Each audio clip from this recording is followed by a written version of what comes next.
I got this right after we made the first record. Okay. So like I've always toured with this guitar, but I didn't make the first record with this one. So It's 1956. it is. It is. And it's been on the road with you since then. Yeah, it has. It's done every show we've ever done, I think. Exactly. It's kind of my main guitar too, I guess. Yeah, in the studio. And then it's been on every record since August. Yeah. So is it stock P90 on there? It is. It's all an original thing. Yeah. What do you like about the Les Paul and the shapes? You know, I don't know. It's just like when you pick up a guitar, it just feels right or it doesn't. And you could pick it up and go, well, this, you know.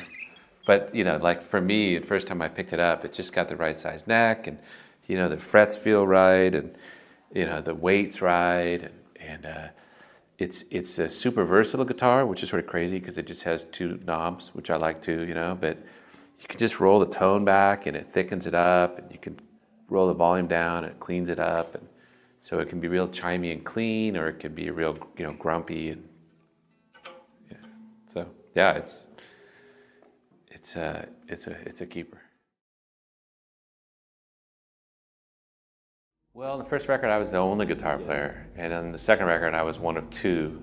And then by the fourth record, we added David formally to the band. Although he played on the first record, but back then he just played mandolin.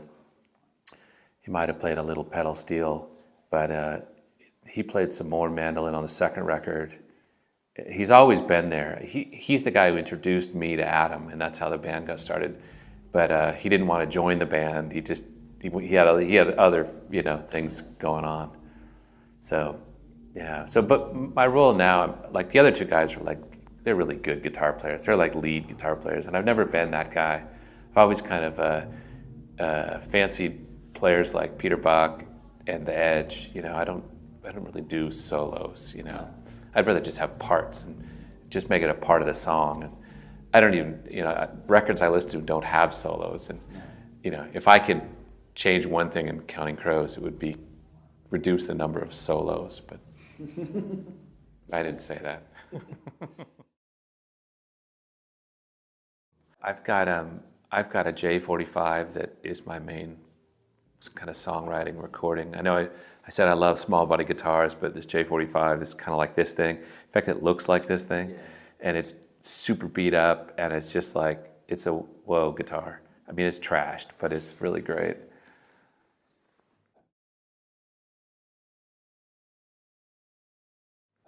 I love that about it, and you know, every night just fiddling with it.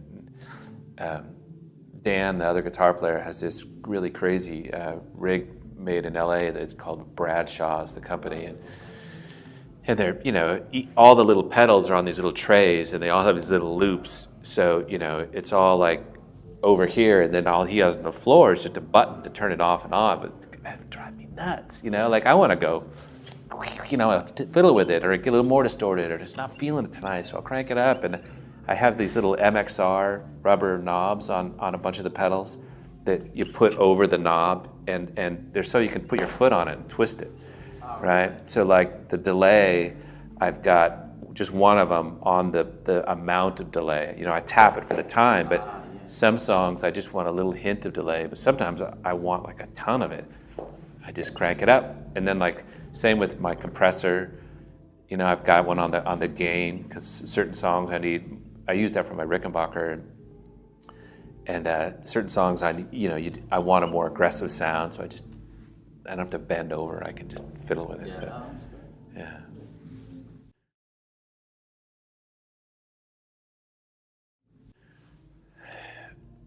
Not the first tour, so not when we toured for August, but probably after our second record, we probably had them. I think so. It's a game changer, especially for a singer. I mean, we've been jokingly called canceling crows before, and because we used to cancel, you know, a show a month. We'd have to cancel a show because Adam's voice would go out, and it was always toward the end of tours, and But getting in-ears just changed it for him. He doesn't have to scream over all these stupid guitars. He still does it a little bit, but he can control it more. So. Did you find that the change for you is that you weren't having to play as hard because you could hear yourself better? Yeah, it's a little harder for a guitar player. In fact, Dan Vickery, he puts one in and one out because he likes to hear his amp, and David Immergluck doesn't use them at all. But I'm so used to it now, I love the clarity, and I can make myself exactly where I want to be, you know.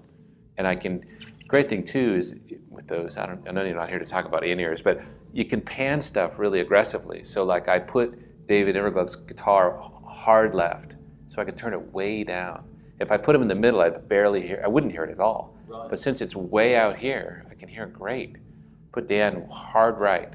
So I could just, I know what he's playing, but it's not clouding, it's not getting in the way of me. Yeah, and it's interesting because a lot of guitar players, they're not open to using them, and I think it's obviously a huge advantage.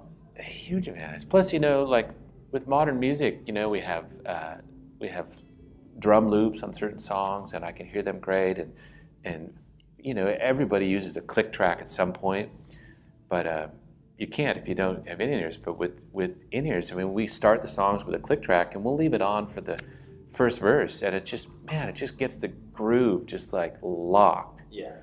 And then, you know, nobody can hear it but me. Or if there's a breakdown moment, you know, sometimes we'll use the click track, and it's really open. Like Charlie, our keyboard player, will just be playing like whole notes, but we're all perfectly in time because we can hear this thing that nobody can hear.